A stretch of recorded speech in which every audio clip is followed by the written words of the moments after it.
El Consejo Potosino de Ciencia y Tecnología y Radio Universidad presentan La Neta de la Ciencia.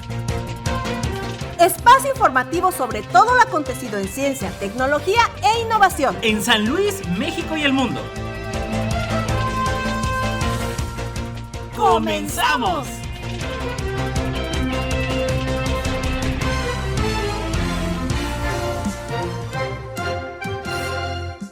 ¿Qué tal? ¿Cómo le va? Muy buenos días, ya iniciando el tercer mes del año. Bienvenidos a La Neta de la Ciencia. Y bueno, ya lo sabes, siga la transmisión por Twitter, Instagram y YouTube en @coposit.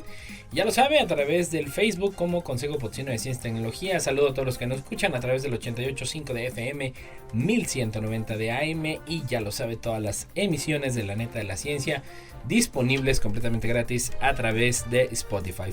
Vámonos con los titulares. titulares.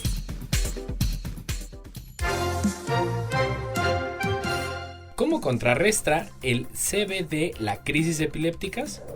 Descubrimiento de científicos de México y Arabia Saudita cambia un paradigma de biología celular. HLB, la enfermedad del dragón amarillo. Población de mariposas monarca aumenta, pero no lo suficiente. Alimentos con selenio, beneficiosos para enfermos de Alzheimer, según estudio. Los fósiles revelan cómo surgió la biodiversidad actual hace 15 millones de años. La exposición al humo de los incendios forestales aumenta el riesgo de parto prematuro. Menores pasan el equivalente a 2 meses al año frente a una pantalla. De relaciones amorosas, ligues y abuso emocional. Así es como se reparan las neuronas de nuestro cerebro. Anticonceptivo masculino tiene resultados prometedores en pruebas en ratones. Muchos de nuestros átomos se formaron en otra galaxia. La subida del nivel del mar es inminente si el calentamiento supera los 1.8 grados centígrados. Primera red de telescopios robóticos en los 5 continentes. Los mamíferos que viven en grupo tienen más esperanza de vida, según estudio. La raza de caballos que pone en duda la teoría de que estos animales llegaron a América con los colonizadores europeos. Explicando el aumento récord de metano durante los confinamientos. El cambio climático impulsa la dieta basura de las cigüeñas. Utilizan inteligencia artificial para predecir quinto sabor en las comidas. Un polvo cristalino acerca las baterías del futuro. El terremoto de Turquía y Siria desplazó el suelo hasta 6 metros.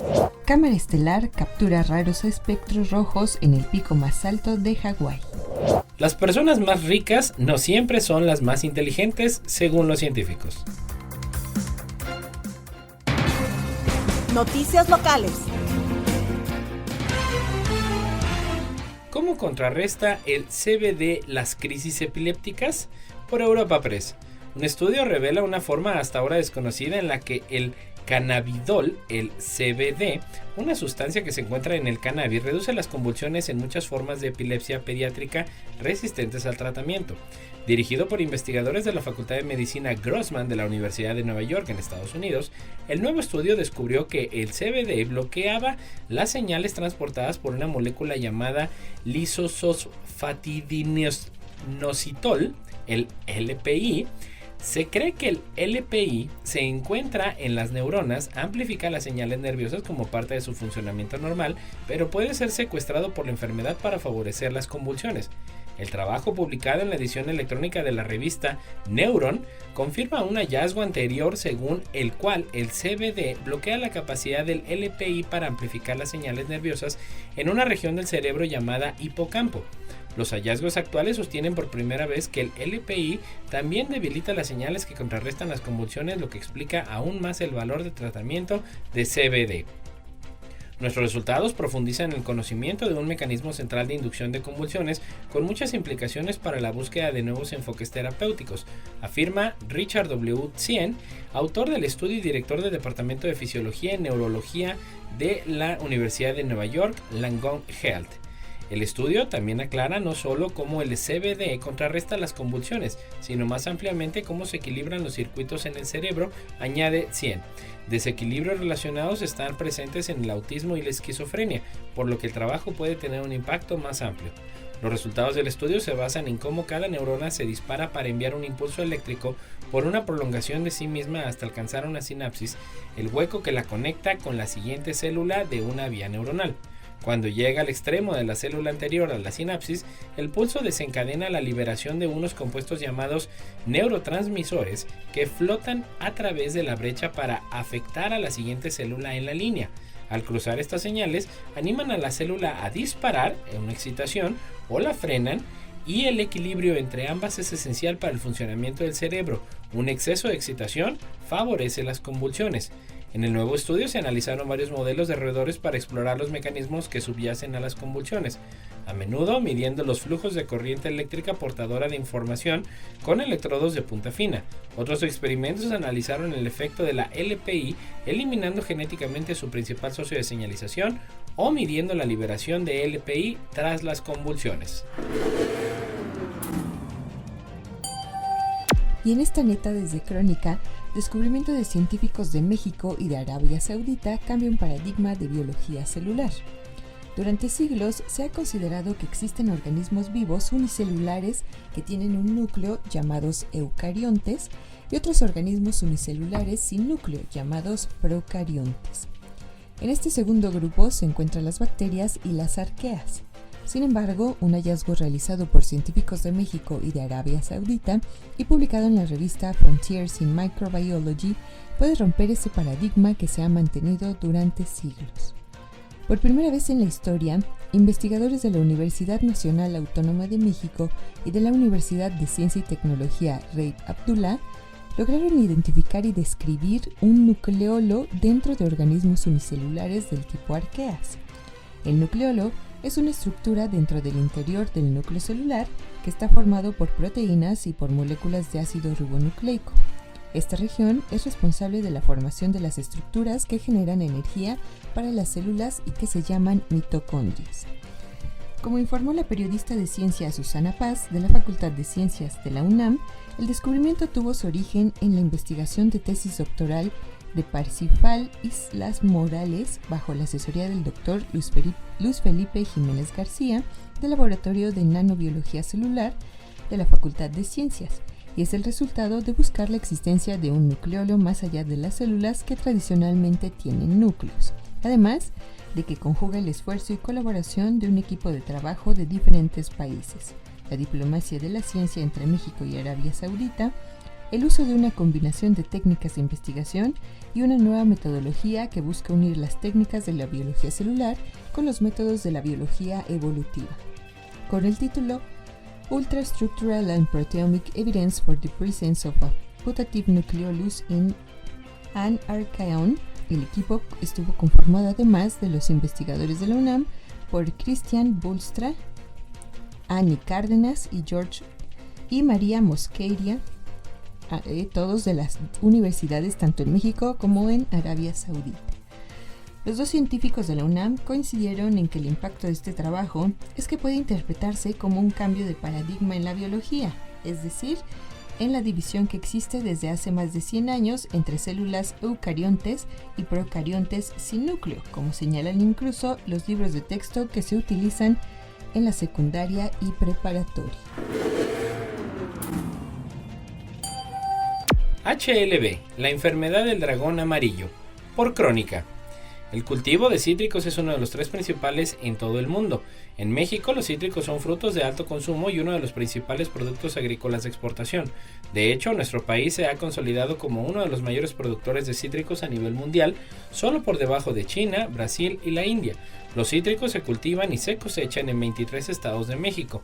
Dentro de los más importantes producidos en el país son la naranja, mandarina, lima, limón, el mexicano y el persa, y toronja, siendo Veracruz, San Luis Potosí y Tamaulipas aquellos estados que se destacan por su alta producción. En los últimos 10 años, la producción de cítricos se ha visto afectada por una enfermedad de origen asiático denominada HLB, también conocida como enverdecimiento de los cítricos. Actualmente, el HLB es considerada una de las enfermedades más devastadoras de los cítricos, ya que conduce a una disminución prematura de las plantas y una pérdida excesiva de rendimiento, lo que se traduce en una gran pérdida económica. En México, el HLB fue detectado por primera vez en 2009 en plantaciones de cítricos en Yucatán, y desde entonces se ha dispersado en las principales zonas productoras del país, incluyendo Colima y Veracruz. La enfermedad del dragón amarillo o HLB es causada por una batería gram negativa, específicamente una alfa proteobacteria denominada Candidatus liberibacter spp. Existen 3 especies de bacterias asociadas al HLB, la Candiditis, la Liberibacter asiaticus, CALB, africanus y CA americanus, categorizados según su origen geográfico como Asia, África y América respectivamente. Estas bacterias se distribuyen de manera heterogénea en los conductos vasculares de la corteza de los árboles de cítricos, en la nervadura central de las hojas y en las raíces, así como en diferentes partes florales y en los frutos. Y desde Force México, fomentar inversiones desde el sector productivo y el privado para la conservación de los hábitats de las mariposas monarca permitiría incrementar su población, que en el último recuento ha alcanzado los 335.479 ejemplares, una cifra lejos de los 500.000 necesarios para la recuperación de la especie afectada por los fenómenos del cambio climático. Son datos facilitados por la organización estadounidense National Wildlife Federation, que trabaja por la vida silvestre y la conservación de estos polinizadores que migran desde Canadá y Estados Unidos hasta México, donde llegan en noviembre y permanecen hasta marzo aproximadamente cada año, tras recorrer entre 2.000 y 4.500 kilómetros. En México, las mariposas monarca, muy conocidas por el brillante color anaranjado de sus alas, atravesadas por venas negras y plasmadas de pequeñas manchas blancas en los gruesos bordes de las mismas y de su cuerpo, permanecen en la reserva de la biosfera homónima situada en los bosques montañosos en el centro del país. De acuerdo a los datos recogidos por la Federación Nacional de Vida Silvestre, en el 26º Conteo Anual de Acción de Gracias de la Monarca Occidental, llevado a cabo por Cerce Society en California, se registró un ligero aumento de la población con relación al total del año pasado, pasando de los 247.237 ejemplares a más de 335.000, un aumento logrado gracias a los esfuerzos colaborativos de conservación. Así, diversos estados de Estados Unidos, a través de su Departamento de Transporte, se han comprometido a incrementar sitios nativos para las monarcas, según la estratega de recuperación de la mariposa monarca de la asociación, que ha señalado que, entre otros, el Departamento de Transporte de Texas ha anunciado la conservación de 450.000 acres, que son 182.000 hectáreas, para la especie. Desde 2021, la mariposa monarca figura en la lista roja de especies amenazadas de la Unión Internacional para la Conservación de la Naturaleza debido a la destrucción de sus hábitats y al incremento y mayor frecuencia de los fenómenos del cambio climático. La Federación Nacional de Vida Silvestre ha puesto en marcha programas educativos para favorecer la conservación de las mariposas monarca desde 2015, como Mi Municipio con la Monarca, en Estados Unidos, México y Canadá. Alimentos con selenio beneficiosos para enfermos de Alzheimer, según estudio, por López Dóriga. Un reciente estudio realizado por investigadores chinos indican que los alimentos con alto contenido de selenio pueden usarse para luchar contra el Alzheimer, recoge la prensa local. Los científicos procedentes de instituciones como el Instituto de Microbiología de la Academia de Ciencias de Cantón señalaron en su estudio que los alimentos ricos en selenio pueden reducir la inflamación y el estrés oxidativo, fenómeno causado por una cantidad demasiado grande de radicales libres en el cuerpo y una falta de antioxidantes que los eliminen.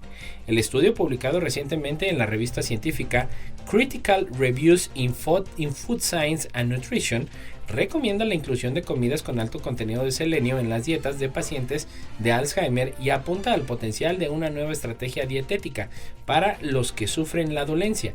El selenio, cuyos posibles beneficios contra la enfermedad degenerativa llevan tiempo siendo estudiados por expertos de todo el mundo, en un elemento presente en muchos alimentos, entre las que figuran los champiñones, las levaduras, el marisco o el pepino. Y en la siguiente neta, los fósiles revelan cómo surgió la biodiversidad actual hace 15 millones de años. ¿Por qué la biodiversidad es más diversa y abundante cerca del Ecuador y menos hacia los polos? es una de las cuestiones que más ha intrigado a los científicos. Hoy, el mayor estudio de fósiles realizado hasta la fecha aporta información valiosa y crucial al respecto. Los detalles del estudio se han publicado este miércoles en Nature y sus conclusiones servirán para comprender cómo se genera la biodiversidad a largo plazo y cómo puede afectar el cambio climático a la riqueza global de especies. Tanto en los sistemas marinos como en los terrestres, los animales, vegetales y seres unicelulares muestran un gradiente latitudinal de diversidad, es decir, su presencia es gradual con un máximo en el ecuador y un mínimo en los polos, pero hasta ahora la escasez de datos fósiles ha impedido estudiar a fondo cómo surgió. Para averiguarlo, científicos de las universidades de Oxford, Leeds y Bristol analizaron 434.100 fósiles de foraminíferos planctónicos, es decir, microfósiles marinos más pequeños que la cabeza de un alfiler, de los últimos 40 millones de años. Estos microfósiles surgidos en el Jurásico temprano, hace unos 170 millones de años, están en todos los océanos del mundo y gracias a sus caparazones duros pueden conservarse en grandes cantidades, por lo que son un excepcional registro fósil de los últimos 66 millones de años perfectos para este estudio. Su análisis ha permitido descubrir que el gradiente de diversidad actual comenzó hace unos 34 millones de años, cuando la Tierra pasó de un clima más cálido a otro más frío y permaneció estable hace unos 10 o 15 millones de años, cuando se acentuó considerablemente debido al enfriamiento global. El estudio reveló que hay una fuerte relación entre la riqueza de especies y las temperaturas de la superficie del mar, y también entre la existencia de especies y el gradiente de temperatura que hay entre las cálidas aguas de la superficie del océano y las frías de las profundidades.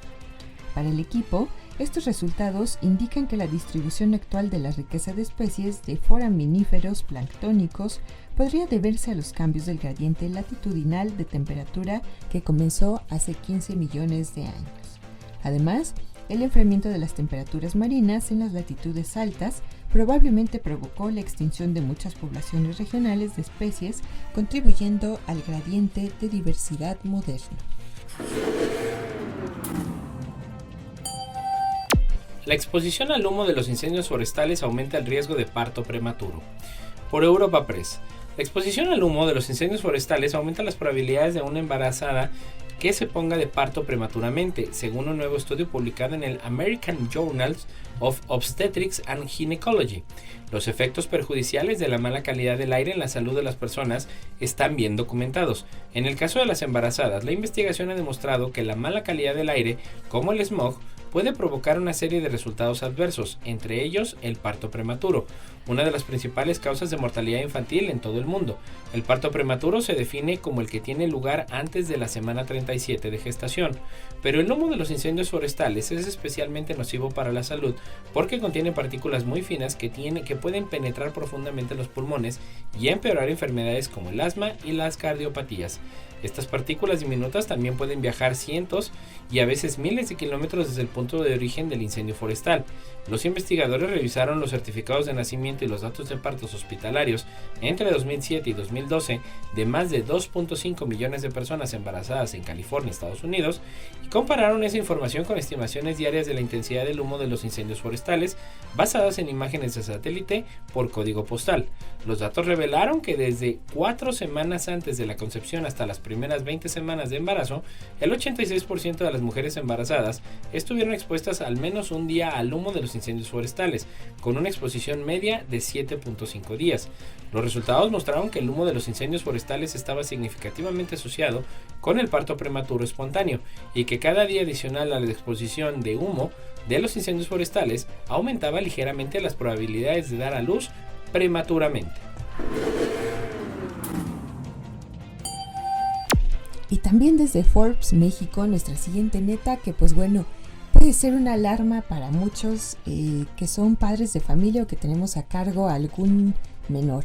Y es que menores pasan el equivalente a 2 meses al año frente a una pantalla.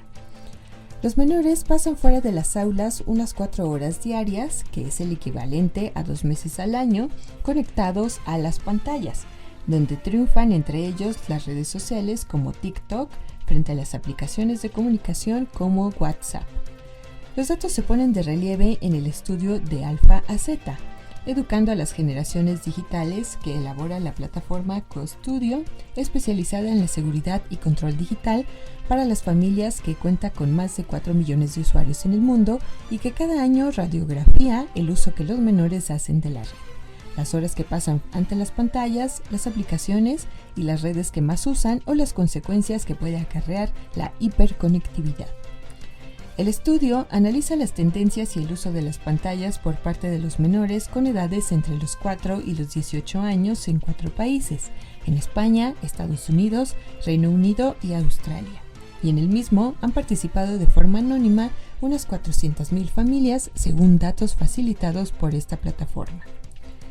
El responsable de esta plataforma, Eduardo Cruz, ha subrayado durante la presentación del estudio a la prensa la importancia de adoptar una dieta digital para aprovechar las ventajas de Internet y de las pantallas y tratar de evitar sus riesgos y amenazas. Entre las principales recomendaciones y consejos para que los menores hagan uso responsable y no abusivo de las pantallas, ha citado la importancia de establecer un horario tecnológico, de dialogar sobre los entornos digitales, de evitar que los más pequeños se encierren en la habitación para usar las pantallas y de que los mayores den ejemplo. Entre los datos más llamativos destaca que el 15.6% de las familias que han participado en el estudio reconoce que el abuso de las pantallas genera problemas a diario en el hogar y que esos conflictos se repiten 1 o 2 veces a la semana en el 34% de los hogares. Las redes sociales volvieron a ser en 2022 la principal atracción digital de los menores, un indicador que se repite en 4 países en los que se ha realizado el estudio, y en España los datos revelan que pasan en estas redes casi 1 hora diaria, sobre todo en TikTok, que supera de forma muy clara entre los menores a redes como Instagram, que es cada vez más usada por mayores de entre 30 y 40 años, Snapchat, Facebook o Twitter. Tras la pandemia, el uso de las herramientas educativas en Internet ha continuado descendiendo y solo una de estas plataformas, la denominada SmartTic, ha seguido aumentando el tiempo de uso entre los menores y se ha situado en 29 minutos de media al día.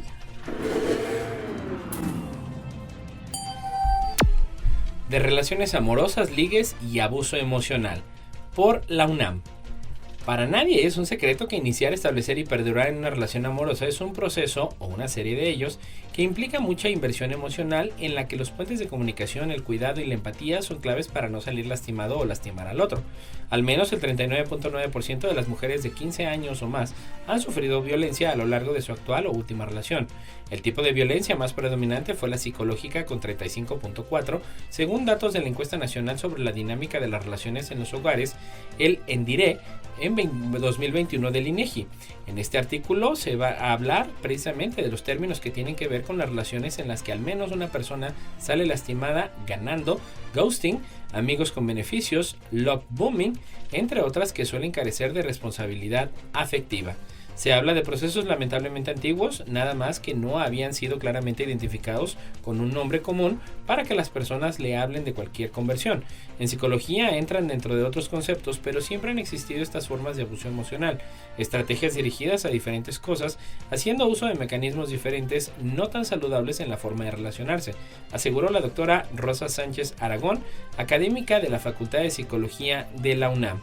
En una relación romántica, independientemente de la etapa, como cualquier otro tipo de relación, se requiere de empatía, esa característica de personalidad que aprendemos y desarrollamos en la interacción con otras personas, como cuando desde pequeños nos dicen ponte en el lugar del otro, o a ti te gustaría que te hicieran eso, si no te gustaría, no lo hagas. La empatía nos conecta emocionalmente y hace que nos comportemos mejor porque no queremos hacerle daño a otras personas. Si no soy una persona empática, será más fácil para mí aplicar eso de desaparecer en cualquier momento.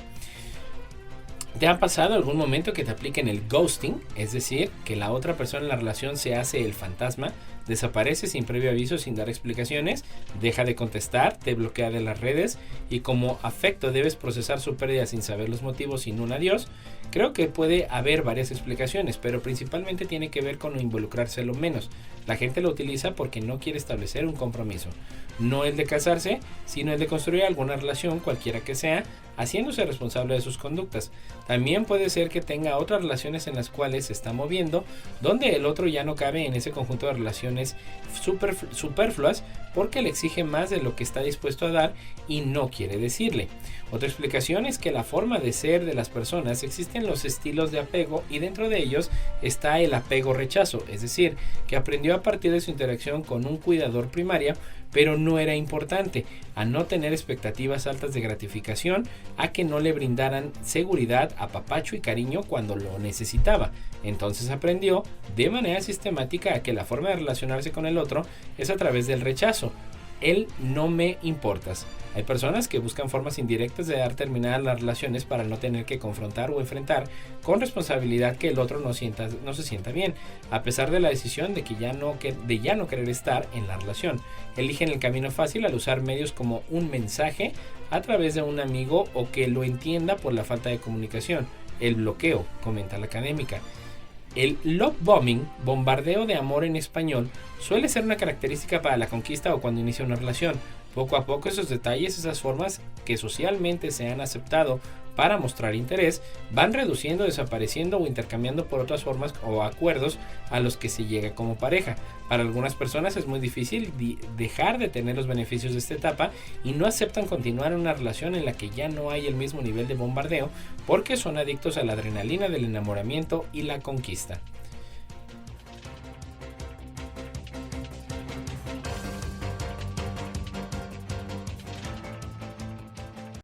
No importa en qué parte del mundo estés, recuerda sintonizarnos en la web radioytelevisión.uaslp.mx.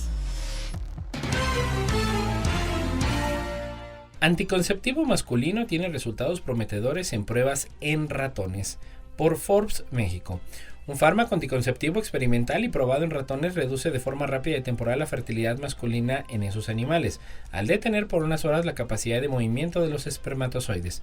Este hallazgo que publica Nature Communications puede suponer un avance en los esfuerzos por desarrollar una píldora anticonceptiva masculina, que podría tomar los hombres poco antes de la actividad sexual y recuperar la fertilidad al día siguiente.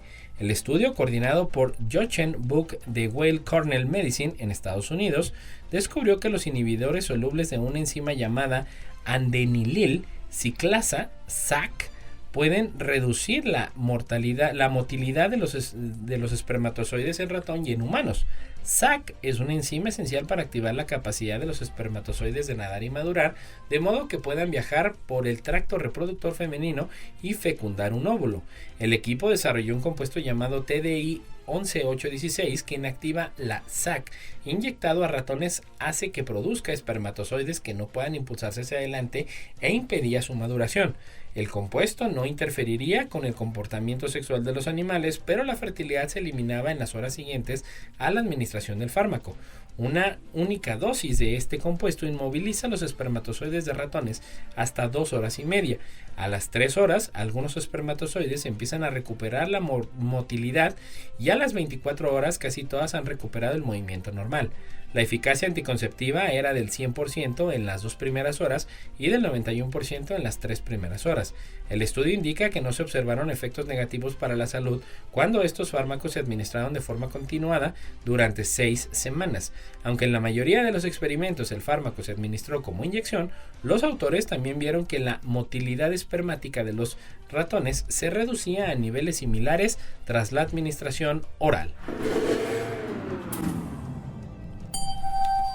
Y también desde Crónica, muchos de nuestros átomos se formaron en otra galaxia. La materia no se crea ni se destruye, se transforma, dice esa mantra de la química de la ley de la conservación de la materia. Aunque tuvo origen tras el Big Bang, esos átomos, esas moléculas y esa materia sigue polulando en el universo. Mucho de este origen primigenio se encuentra en nosotros y persistirá después de nuestra existencia.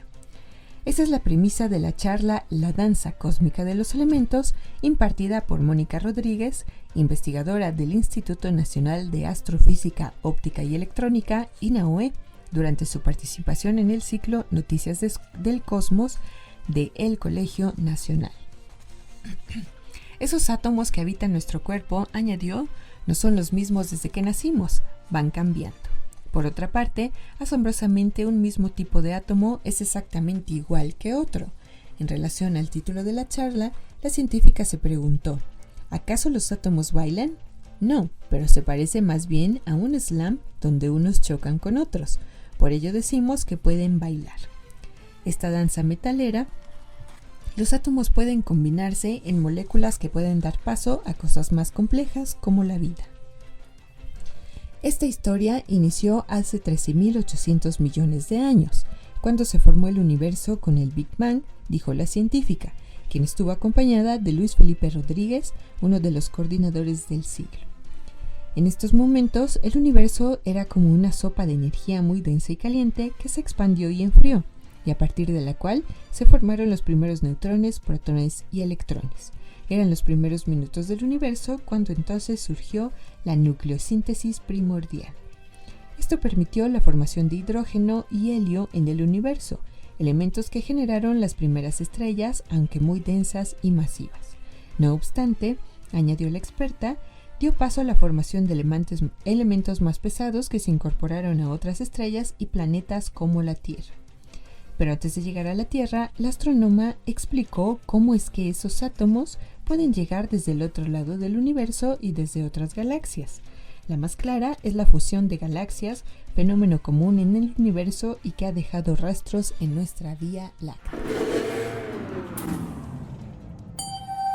La subida del nivel del mar es inminente si el calentamiento supera los 1.8 grados, por Swiss Info.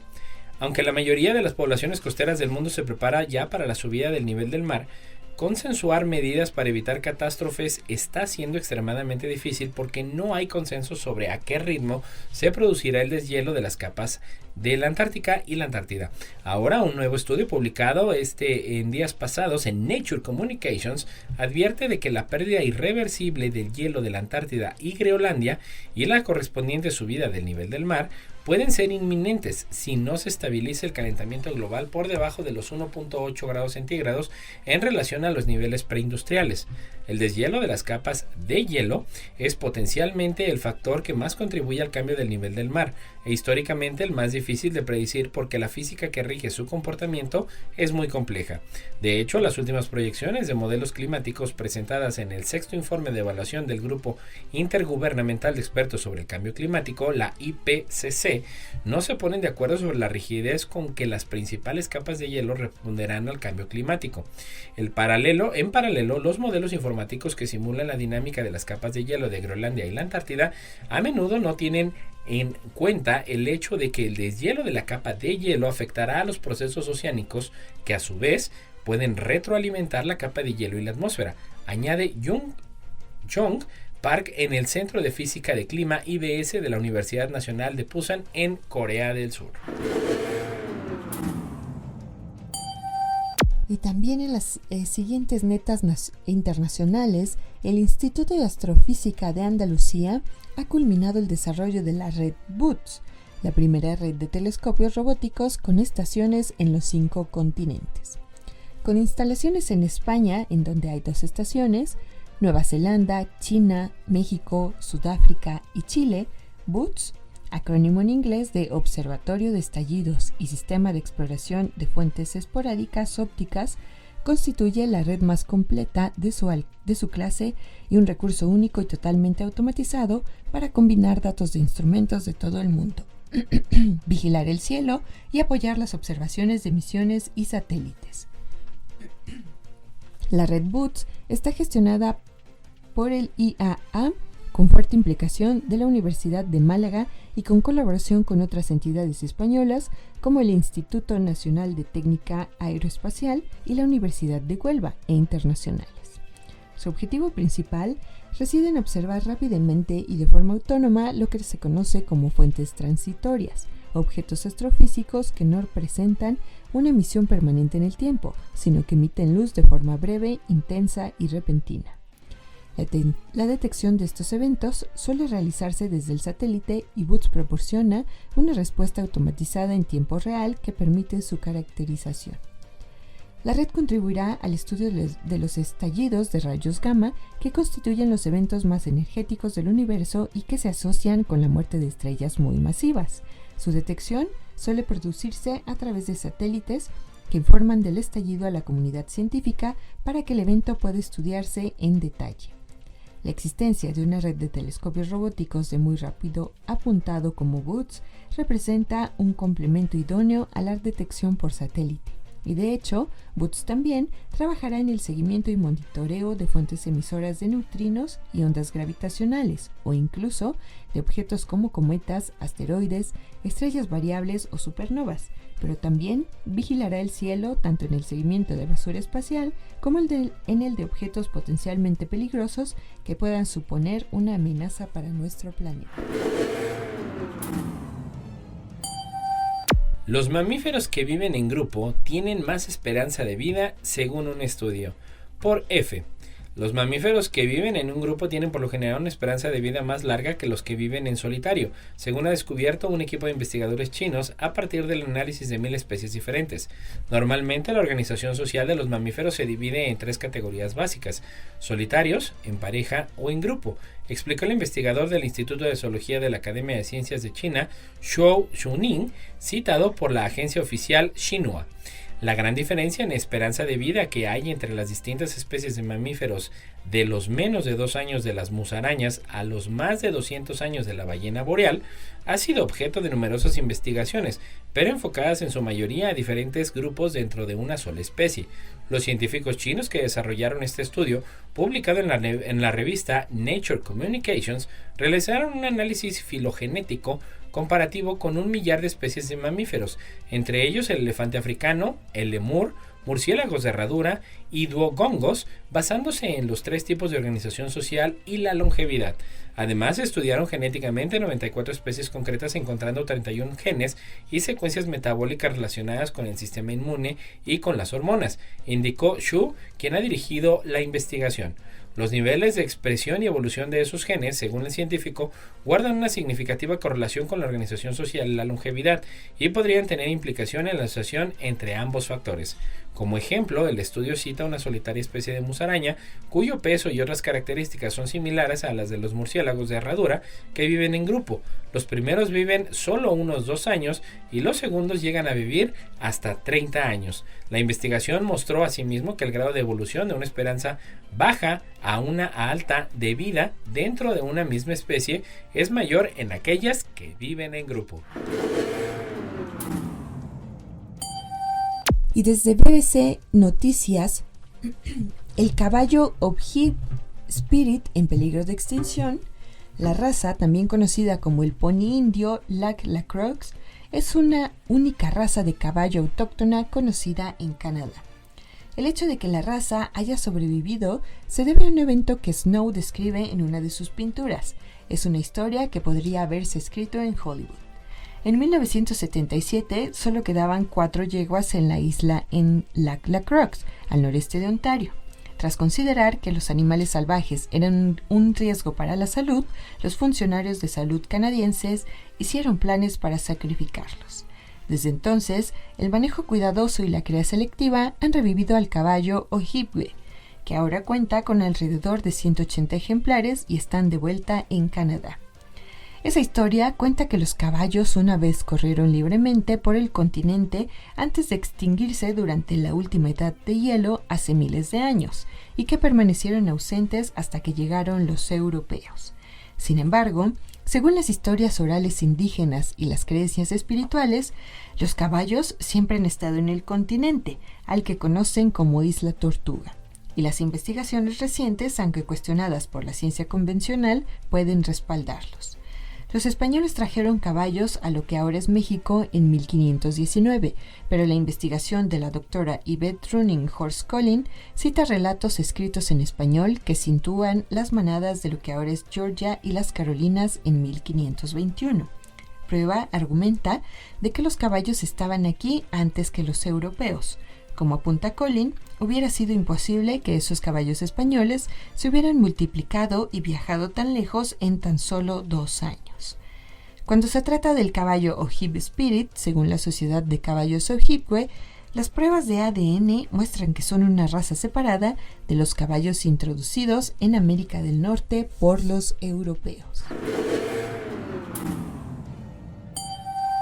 Las personas más ricas no siempre son las más inteligentes, según los científicos, por DW. Después de haber leído un artículo seguramente pensará, ya me lo imaginaba. Definitivamente no puede ser que la inteligencia por sí sola sea el motivo por el cual algunas personas llegan más lejos económicamente hablando. Y es verdad, las personas que ganan mucho no son automáticamente las más inteligentes. En un reciente estudio se pudo confirmar que el salario y la inteligencia van de la mano solo hasta cierto punto y que hay otros factores que también influyen en el éxito financiero. Los investigadores analizaron datos de casi 60,000 hombres suecos y no solo tuvieron acceso a sus ingresos, sino también a los resultados de un test de inteligencia especial realizado durante su inspección para cumplir el servicio militar. Mark Kessuning, profesor de Sociología de la Universidad de Leipzig y profesor asociado en el Instituto de Sociología Analítica de la Universidad de Linköping, en Suecia, es uno de los autores de dicho estudio. Su trabajo en el país escandinavo le permitió obtener dichos datos.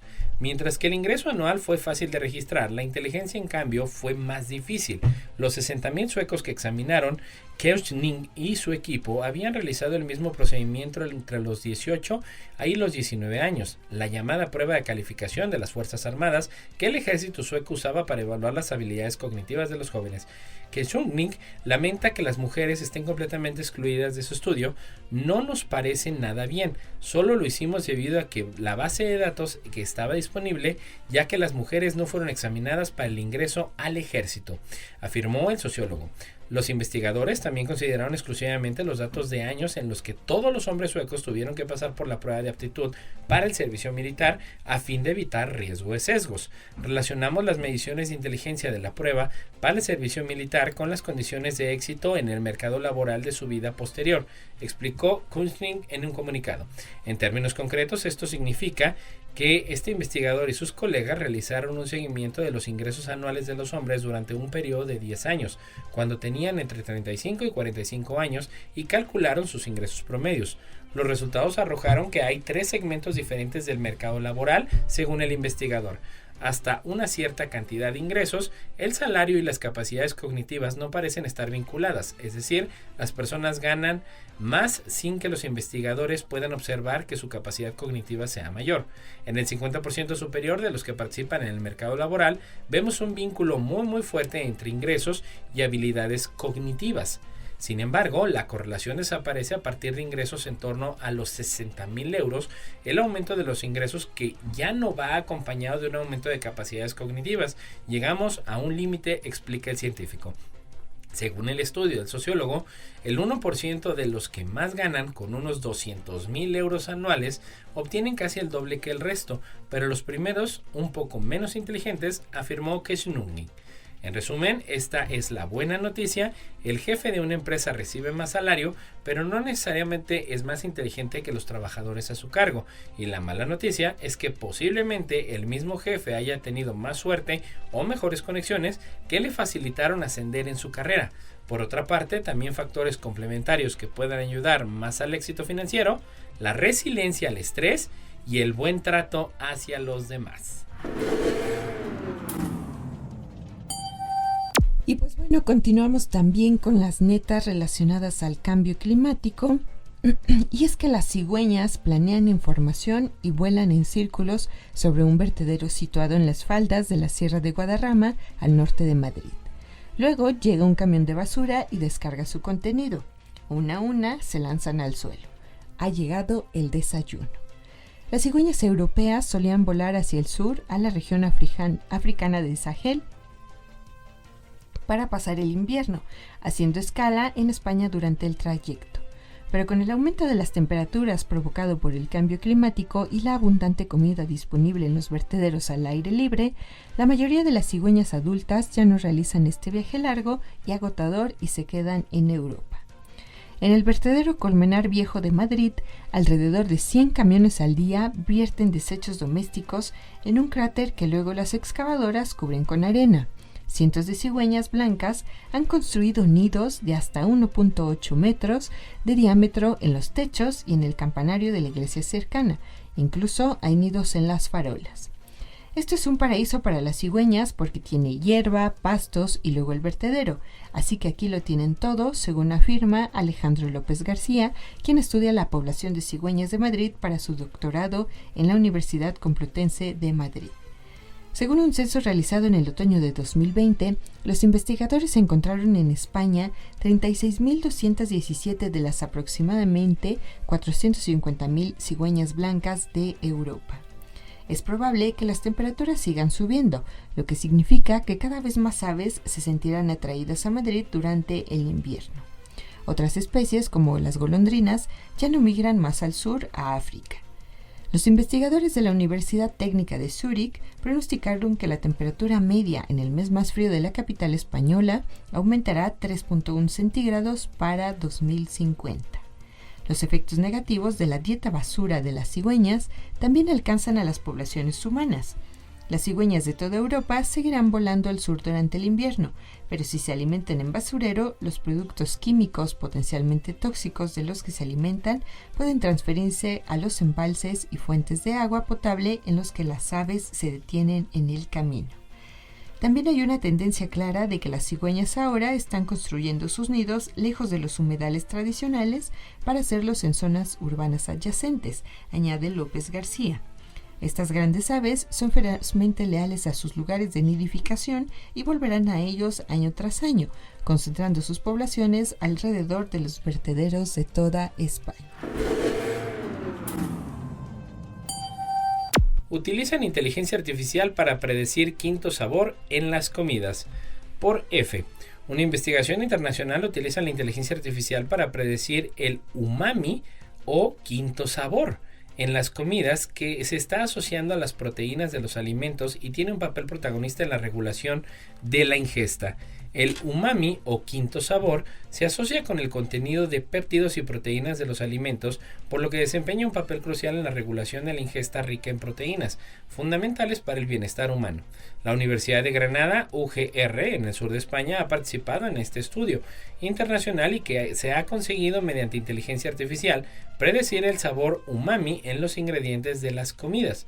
El equipo científico en el que se ha trabajado la catedrática del Departamento de Fisiología Vegetal de la UGR, Vanessa Martos Núñez, coautora de la investigación, ha conseguido crear un algoritmo de aprendizaje automático denominado Virtuous Umami, según informó en días pasados la UGR. Su empleo allana el camino hacia la racionalización de las características moleculares del sabor umami y hacia el diseño de compuestos específicos inspirados en péptidos con propiedades gustativas específicas.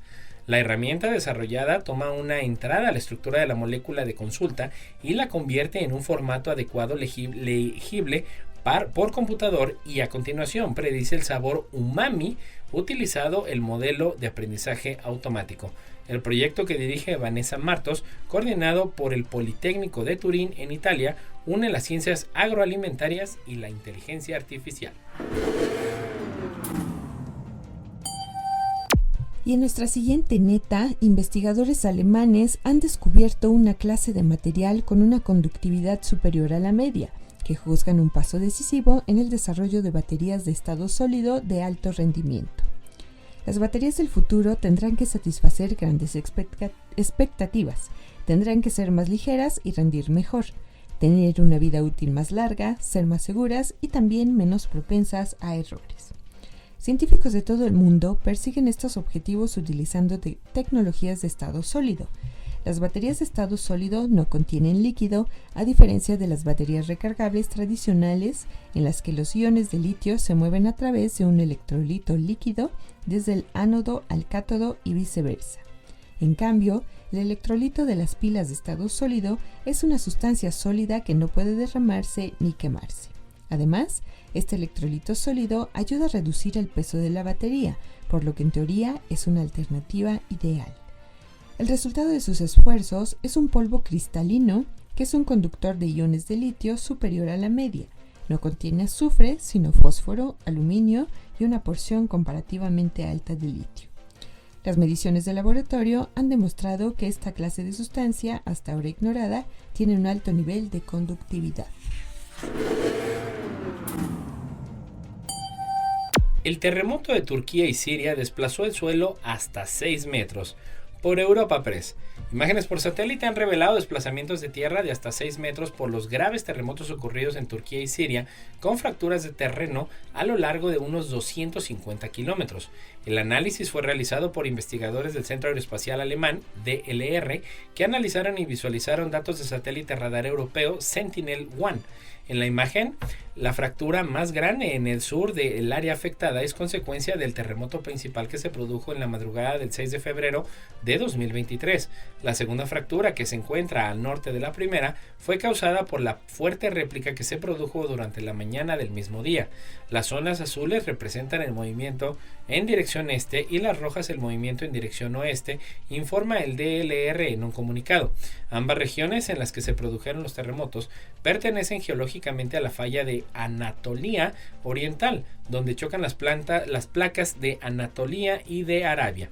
Esto crea tensiones en la corteza terrestre que se liberaron durante los terremotos. Los movimientos resultantes fueron registrados con precisión por satélites. Para el análisis, los investigadores del Centro de Observación de la Tierra del DRL compararon imágenes adquiridas el 29 de enero y el desde febrero de 2023. El satélite radar Sentinel-1 forma parte de la flota de satélites Sentinel del Programa Europeo Copérnico de Observación de la Tierra. El radar de apertura sintética, SAR, basado en satélites, transmite señales de radar hacia la superficie terrestre y utiliza las reflexiones para proporcionar imágenes durante el día o la noche y en cualquier condición meteorológica. El SAR utiliza los tiempos de propagación de las señales para realizar mediciones muy precisas de la distancia entre el satélite y la superficie terrestre. Y bueno, ya casi para terminar en las netas del día de hoy, y quiero aprovechar también para enviar un afectuoso saludo a Irma y a Leo, que nos escuchan desde el Coposit. Un saludo y ánimo, chicas. Desde WD, cámara estelar captura raros espectros rojos en el pico más alto de Hawái. La Subaru Asahi Star Camera, situada en lo alto de Mauna Kea, en Hawái, captó en su transmisión en directo un extraño avisamiento de sprites o espectros rojos sobrevolando una tormenta distante.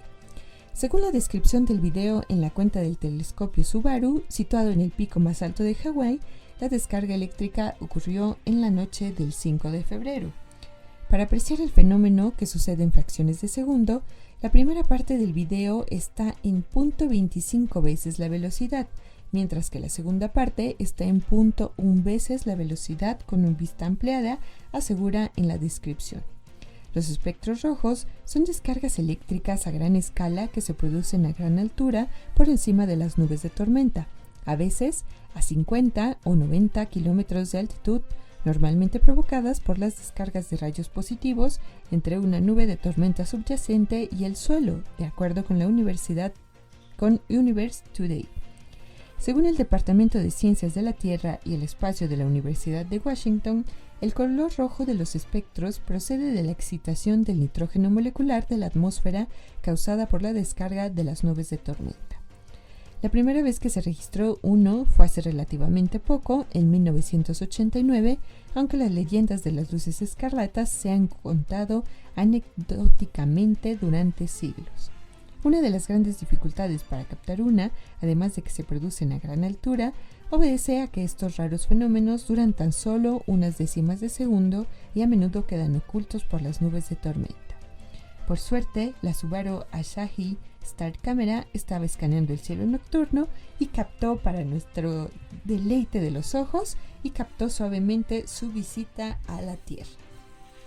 Y bueno, eso es todo por el día de hoy. Gracias por acompañarnos en esta neta de la ciencia. Ya lo sabe, todos los jueves en punto de las 11 de la mañana. Gracias a Lalo Carrillo en los controles. Gracias a Amanda Contreras. Nos escuchamos la próxima semana. Esto fue...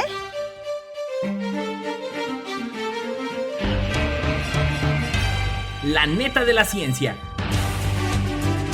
Noticiero de Ciencia, Tecnología e Innovación. Presentado por el Consejo Potosino de Ciencia y Tecnología y